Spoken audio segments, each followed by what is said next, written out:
So today we have an announcement to make, is that right? I don't know where this is going. Morecambe and Wise had this problem. And in the spirit of announcements, what announcement would you make, I wonder? What humble brag do you have? I won a Blue Peter badge Oh, Oh, well, there for you go. Look at that. yeah, for What for? designing garden furniture, that's children's not a humble garden brag, furniture. that's a proper brag. That's excellent. That's beaten mine. I'm James Matthews. I'm Martha Kelner, And I'm Mark Stone. And on day 94 of Trump 100, a Washington row with global implications. and on immigration, I'm talking to a lawyer representing some of the students hit by Donald Trump's crackdown. And we do have an announcement to make at the end of the episode, so do stay tuned for that. Now, Martha, you're on the road. You've been let out. Where are you? I have a rare treat.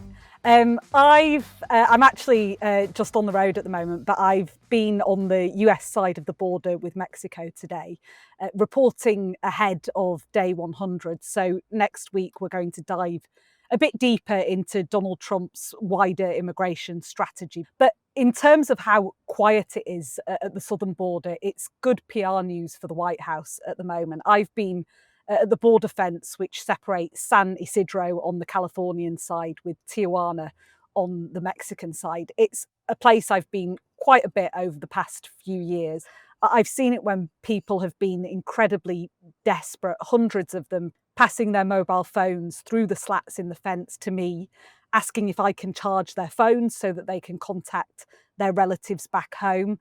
It is a massively different picture now. There is not a soul in sight there, aside from, a few diggers and construction vehicles coming and going. And what they're doing is reinforcing the fence and in certain parts doubling up the metal slats. But it all feels a lot more about optics really than anything else, because there are quite simply no immigrants there at the moment. And in fact, there haven't been since mid-February. Yeah, this is all about Donald Trump's immigration crackdown, isn't it? He's trying to stop people crossing the border and deporting people already in the US without the proper paperwork. But it seems like this is expanding even further now to include people who are in America legally, to people with student visas.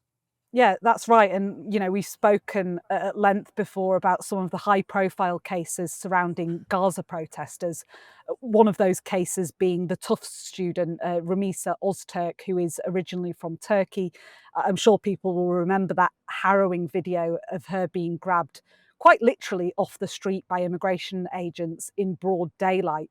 She had previously written an op ed for her student newspaper encouraging the university to divest from Israel. That was one of the main demands of pro-Palestinian protesters who took over student campuses last year. Now, the Trump administration says she's engaging in activities in support of Hamas. Her lawyer disputes this, but she, Ramisa Ozturk, is now sitting in a detention centre. Yeah, it seems to come down to this argument over whether if you are a student here from a foreign country, or indeed a journalist on a journalist visa, you are a guest of the United States, as which is precisely how the Secretary of State Marco Rubio framed it. And as a guest, you need to behave. It seems to me that there seems to be some dispute now whether that behavior amounts only to breaking the law in terms of an action that you take, or whether by just saying something or expressing a view that goes against the view of this current US administration, that too could amount to something that becomes a deportable offence. Yeah, there's a huge amount of confusion and fear among the international student population. I've been speaking to a lady named Fuji Wittenberg, and she is an immigration lawyer based in LA. She's representing some of what are now over 1,000 students from nearly 250 colleges, so universities across the US, who have had their right to stay in the US revoked overnight. Now, Fuji has been practicing immigration law for 20 years, but she says she's never seen anything quite like this. She suggested to me that the Gaza protest cases are actually very few and far between, and that now international students here in the US on a study visa with any form of criminal record are being targeted. And in all the cases that she's seen, She says we're not talking about convictions here. We're not even talking about these students being accused of serious crimes. We're talking about small misdemeanors that they're being targeted over. I've seen speeding tickets, driving with a cell phone, or looking at your cell phone, right? So they've been really minor moving violations like that. I have seen some cases where it's been, petty theft, I don't know what they're called, like a drunken public, being too loud, loitering. There are certain crimes that are removable offenses or make you deportable, and that would be a violent crime. Obviously, we all want, security in our communities. Nobody wants crime or anything like that. So, and especially because these are all so minor. But I don't know if an initiative was first to say, okay, we're going to sweep criminal records database, thinking it would maybe catch only convictions, right? So I think maybe this is just a glitch in the system where they cast the net a little too wide. So they're kind of catching, innocent people are getting caught up in this. The students that Fuji Wittenberg is representing are mostly graduate or PhD students, which is what she thinks is particularly jarring. These students, to get this far in their studies, are probably rule followers to a certain extent, at least, to be doing advanced studies like that for 6 to 8 years, even though they may have a small misdemeanor on their record. The State Department can, and in some cases I'm sure will, claim that they're removing criminals from the streets of America to make people here safer. But Fuji thinks the administration may just be casting the net too wide here, picking on low-hanging fruit, as she puts it, and that some international students are now self-deporting to escape the anguish and the trauma of all this. And of course, that helps the administration as they try to reach the high numbers of deportees that Donald Trump was promising on the campaign trail, promising the biggest mass deportation program in history. He's got numbers to reach.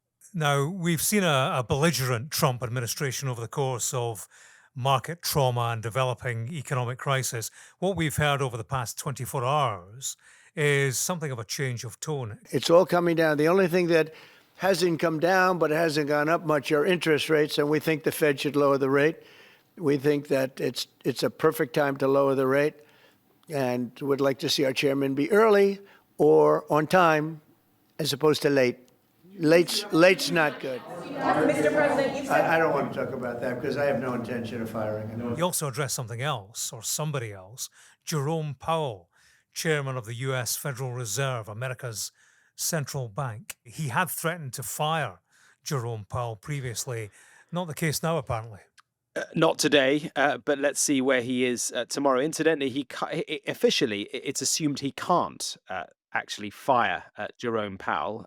But of course, in this world that we are now in, Donald Trump is probably capable of doing that if he wanted to, or finding a way to do it. The feud between Donald Trump and Jerome Powell is, I guess, as predictable as it is serious. I say feud, but it's actually pretty one-sided at the moment. And every time Trump does call him out, the markets react negatively, because Jerome Powell, or Jay Powell as he's known, holds one of the most powerful and influential positions on the planet, alongside, of course, the US president. The position is essentially America's version of the governor of the Bank of England, just a little bigger.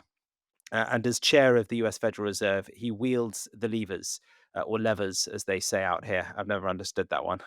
Essentially, he controls global economic stability, such as the power of the US dollar. And that is why it is so important that the Fed remains independent from politics. But, of course, for a full control obsessed president like Donald Trump, that's a problem. Have they always been at loggerheads? Because Trump hired Powell during his first term, so I assume they must have at least got along to some level. They did, and Powell is a registered Republican. Trump picked him for the job back in 2018. Trump was, though, reportedly thinking about getting rid of him or trying to during his first term. But of course, back then, there were those in the room, those around Donald Trump, who sort of walked him away from the edge on many, many different issues. And they did on this as well. Well, they, as we know, have gone in this second Trump term. If that one, Yeah. the last one, was defined by his instincts being reined in, this time he's confident, he's emboldened, and he may well just find a way, despite what he said in the last few hours, to remove Powell if he believes that he is a barrier to the sort of economic policies that he wants to put in place. Yeah, it's a fascinating power play. I mean, Powell, a man who Trump has called a major loser, he's a big character and a big part of Trump's presidency. You know, somebody who's had the temerity to write his own script lines. That knocks Trump's credibility and it bruises his ego, of course. All the more so because the pessimistic view is shared widely. There's a report in the Wall Street Journal, we've seen it in the last few days, predicting the Dow Index is heading for its worst April since the Great Depression. Trump is styling Jerome Powell, I think, as a fall guy, a potential fall guy in all of this. And to that extent, he's holding up interest rates as a reason. Yeah, because Trump has been pressuring the Fed to cut interest rates since he won the election. He's been even more insistent that interest rates should be cut since his Liberation Day tariffs caused the stock markets to plummet. Powell, Yeah. though, is refusing. He says that the data suggests inflation is still too high, and to cut cutting interest rates now would be the wrong move. Essentially, what we have got is two different economic ideologies up against each other. Donald Trump's burn the economy hot sort of ideology up against Powell's much more pragmatic, centrist economics. That is the clash. And of course, it is the case that the Federal Reserve should be seen as independent of politics. But Trump doesn't like that. He sees it as holding back the economic agenda that he is so keen to push forward. And of course, that is why all this matters, because the power of America, the weight that the US dollar holds globally. If Powell was to be removed, if Trump was to put in place a compliant man or woman of his own, then it could, it could have profound implications globally for the global economy. And sticking with the economy, Martha, Tesla's first quarter results are out, I hear. Yeah, and they're not great news for Elon Musk. Revenue for car sales down 20% from this time last year, and the value of Tesla stocks down a massive 40%. Sales were obviously expected to be down somewhat. People who don't like what Elon Musk has been doing with the federal government have been boycotting his company. But this is even worse than market watchers expected.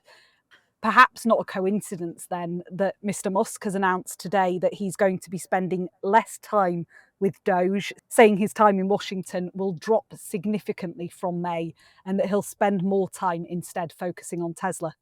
Yeah, and federal workers across the US may well be breathing a sigh of relief to that news. Musk, of course, has had a huge impact in his time that he's been head of Doge, making huge cuts to many different departments. It'll be interesting to see how all that might change as he steps back. Yeah, news too about another key member of Team Trump, Pete Hegseth, the world's most animated defense secretary. He's been back on TV once more in the style of a man being refused service at the bar. He's been calling it a hoax, this business of Signalgate Mark II, blaming leakers, disgruntled employees. The allegations, of course, are that he shared classified war plans on a second Signal group chat, this time with his wife, brother, and personal lawyer. He confirmed a second Signal chat did take place, but told the interviewer on Fox that essentially the information was unclassified. That doesn't square with reporting that actually it involved detailed information of military strikes. Yeah, he said something like it was unclassified coordinations for media coordination and other things. So I wonder, was he texting his wife to say, darling, I'm going to be home late tonight because we're bombing the Houthis. I mean, maybe clearly, that would be something he is not allowed to say. Yeah, clearly this is an ex-TV reporter who needs the guidance of his ex-producer wife on all matters. But, awkwardly, this was on the show Fox and Friends, which, of course, he used to feature on. The interviewer, his old pal, began the interview by mistakenly calling him the former secretary. Friends like that, I'm not sure who needs. Anyways, but, Hegseth, he still has a friend in the president, apparently. We were told at today's press briefing that Donald Trump stands strongly behind him. Okay, now, drum roll. We teased you at the top, but we do have an announcement to make. We do indeed. For the last few weeks, you've been sending us your emails asking us to keep the pod going after day 100.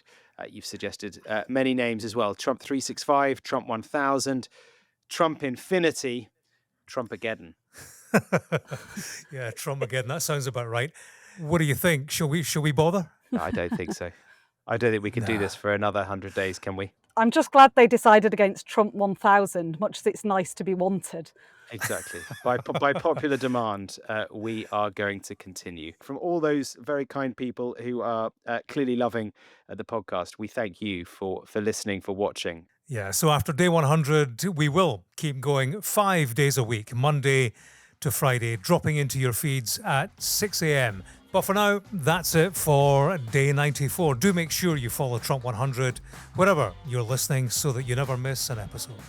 And as ever, if you have any questions for us, please do send them to our email address, trump100@sky.uk. We'll do our best to answer as many as possible on Sunday's Q&A episode. And we will see you tomorrow for day 95. See you then. Bye-bye. Bye.